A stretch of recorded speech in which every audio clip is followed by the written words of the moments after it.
जय महाकाली भक्तों। आज मैं जो आपको विधि बताने जा रहा हूँ उसके बिना आपकी कोई मंत्र कोई चालीसा कभी सिद्ध नहीं हो सकती।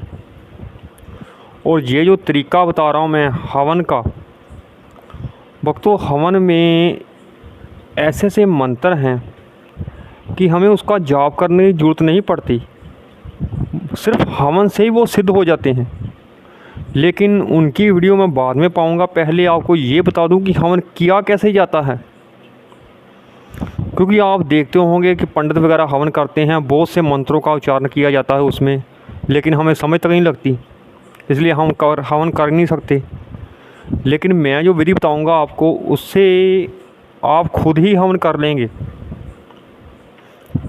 बिल्कुल ही सरल विधि बताऊंगा मैं आपको, लेकिन कुछ मंत्रों का उच्चारण तो करना ही पड़ेगा भक्तों, उनके बिना हवन सफल नहीं होता। और पूरा विधि विधान से आपको करना पड़ेगा अगर आपको कोई मंत्र सिद्ध करना है। और भक्तों इसकी विधि बताऊँ मैं आपको, इससे पहले आप चैनल को प्लीज़ सब्सक्राइब और लाइक कर दीजिए।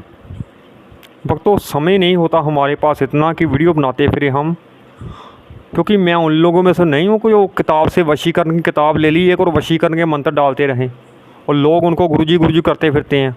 वो साले कभी मंदिर तक नहीं गए होंगे, उनको ये नहीं पता हमारा धर्म क्या है, और आप उनको गुरुजी करते फिरते हैं। ऐसे लोगों से भक्तों बचें, क्योंकि मुझे पता है कि कई लोग उनको पैसे भी देते हैं वशीकरण के नाम के लिए, वशीकरण के नाम पर। ऐसे लोगों से सावधान रहें। उनको पहले पूछें किसी मंत्र के बारे में, भगत जी ये मंत्र कौन सा है बताइए ज़रा। उनको कुछ पता नहीं होगा। और भक्तों आप हवन करना सीखें कि हवन कैसे किया जाता है। बिल्कुल सरल विधि है इसकी।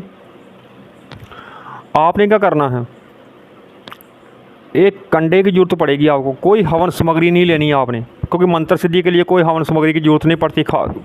पड़ती भी है लेकिन इन मंत्रों में नहीं पड़ती जो आप सिद्ध करना चाहते हैं, क्योंकि जो साधारण मंत्र जो आप सिद्ध करेंगे बिना गुरु के मंत्र जो सिद्ध करते हैं आप, उनमें ये हवन सामग्री की ज़रूरत नहीं पड़ती। और एक कंडा ले लेना है आपने, और जहाँ ये कंडा रखना है आपने उस स्थान को पवित्र कर लेना गंगा जल से। पहले साफ सफाई कर उसकी कंडा रख लेना है आपने। एक कपूर ले लेना है आपने थोड़ा सा, उस कंडे पर आपने कपूर जला देना है। और भक्तों गुड़ और घी ये थोड़ा सा आपको चाहिए, क्योंकि धरती को प्रणाम करके अग्निदेव के नाम की एक आहुति देनी पड़ेगी आपको। ओम अग्निदेवाय नमः स्वाहा, 3 आहुतियाँ उससे देनी है आपने पहले अग्निदेव के नाम, क्योंकि जिसके बिना हवन, इसके बिना हवन नहीं सफल हो सकता आपका, क्योंकि अग्नि नहीं होगी तो हवन कहाँ से सफल होगा आपका। फिर आपने पंचदेवों के नाम की आहुति देनी है। ओम श्री गणेशाय नमः स्वाहा, स्वाहा लगाना ही लगाना है आपने हर मंत्र के साथ। फिर आपने भगवान शिव की एक आहुति देनी है, ओम नमः शिवाय स्वाहा। ये आहुतियाँ आपने घी से देनी है। फिर आपने माँ दुर्गा के नाम की आहुति देनी है आपने, ओम दुर्गाय नमः स्वाहा, ओम श्री दुर्गाय नमः स्वाहा ऐसे बोलकर। फिर आपने भगवान विष्णु के नाम की, ओम नमो भगवते वासुदेवाय नमः स्वाहा। मंत्र के बाद फिर से सुन लें, मुझसे गलती होगी बोलने में, जो भी जल्दबाजी में वीडियो बना रहा हूँ मैं। वीडियो भक्तों ये बहुत महत्वपूर्ण है आपके लिए, क्योंकि आप अगर कोई मंत्र सिद्ध करना चाहते हो, अगर नहीं तो फिर वीडियो छोड़ दें यहीं पर ही। अगर मंत्र सिद्ध करना चाहते हो वीडियो पूरी देखें, मंत्र में इसमें गलती ना हो, नहीं तो मंत्र सिद्ध नहीं होगा आपका। फिर आपने भगवान विष्णु के नाम की, ओम नमो भगवते वासुदेवाय नमः स्वाहा इसकी। फिर आपने एक आहुति देनी है सूर्यदेव के नाम की, ओम सूर्यदेवाय नमः स्वाहा। 5 देवता हो गए भक्तों। फिर आपने अपने कुल देवता और पितृदेवता की आहुति देनी है, ओम पितृदेवाय नमः स्वाहा, ओम कुलदेवाय नमः स्वाहा। ये सभी आहुतियाँ आपने घी से देनी है। और भक्तों जो मंत्र आप सिद्ध करने जा रहे हैं उनकी आहुतियाँ अलग अलग होती हैं। कई मंत्र होते हैं जिनकी आहुति घी से दी जाती है, और कई मंत्र होते हैं जिनकी आहुति सरसों के तेल से दी जाती है, और कई मंत्र ऐसे होते हैं जिनकी आहुति शराब से दी जाती है। भक्तों जब मैं आपको वीडियो बनाऊंगा उस मंत्र को सिद्ध करने की, तो मैं ये बता दूंगा आपको कि इस मंत्र की आहुति किस चीज़ से दी जाएगी, इसकी आप टेंशन मत लें। और फिर आपने कुल देवता पितरों की आहुति देकर आपने उस मंत्र की आहुति देनी है जो मंत्र आप सिद्ध करना चाहते हैं। ये भी बता दूंगा वीडियो में आपको मैं कि उस मंत्र की आपने इस मंत्र की आपने कितनी आहुतियाँ देनी हैं। बस फिर आपने उनकी आहुतियाँ देनी हैं।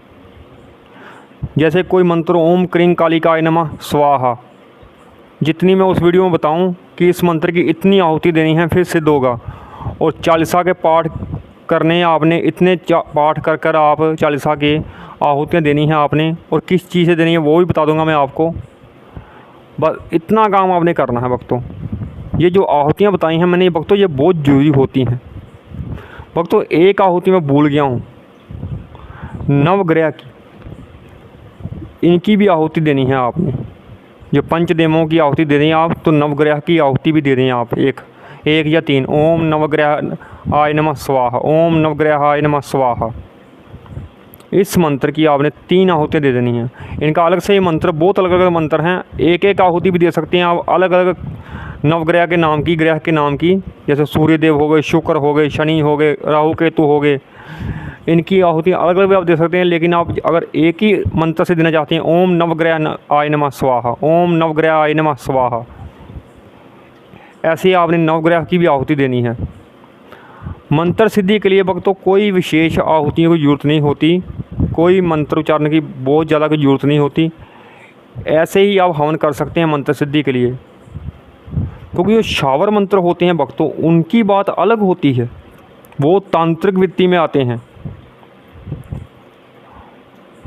वो उसकी आहुतियाँ कैसे देती हैं, वो कैसे हवन करते हैं, उसकी विधि मैं अलग से वीडियो बनाऊंगा। लेकिन ये जो आप वैदिक मंत्र हैं, ये मैंने इनकी आहुतियों की बात की है, इनकी विधियों की बात की है इस हवन की।